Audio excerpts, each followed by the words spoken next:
So when Super people Bowl ask me gambling why I picks. make some of the picks that I pick, right? When I'm gambling, I just look at previous matchups and also head-to-head matchups. Like, say, for example, if we played each other last year, not much has changed for the 49ers and the Chiefs offensively and for the 49ers defensively.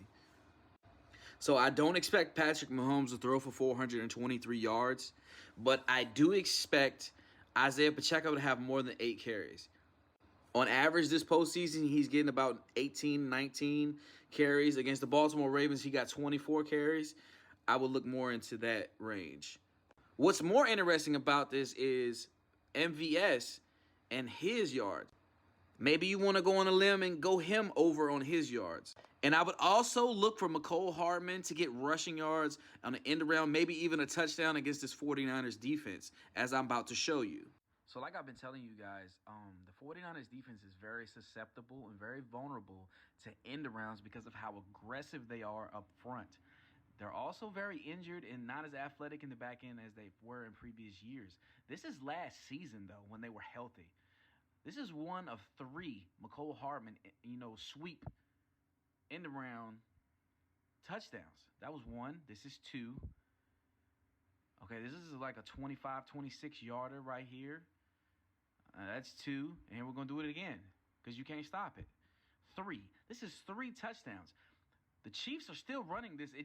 He fumbled at the 1-yard line against the Bills. Watch for it, I'm telling you. When I'm looking at the 49ers versus the Chiefs defense has drastically changed from last year with all-pro L'Jarius Sneed and Trent McDuffie.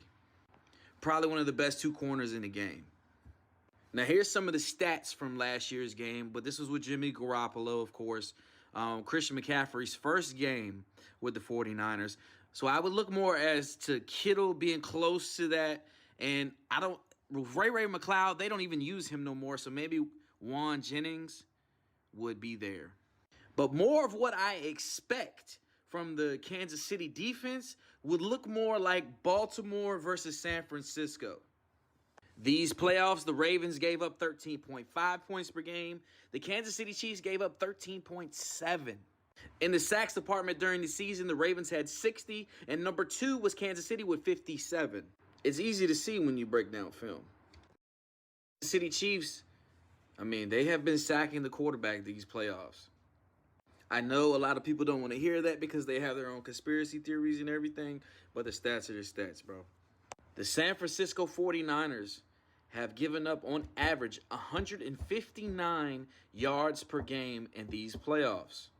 To power running backs like Aaron Jones and David Montgomery, they are giving up on average of 100.5 yards a game, 6 yards a carry, and a touchdown per game. I would not expect Isaiah Pacheco to get 100. I would not gamble on that. But Isaiah Pacheco, who runs hard to get 80 and maybe another 20 to 30 receiving, I would do that.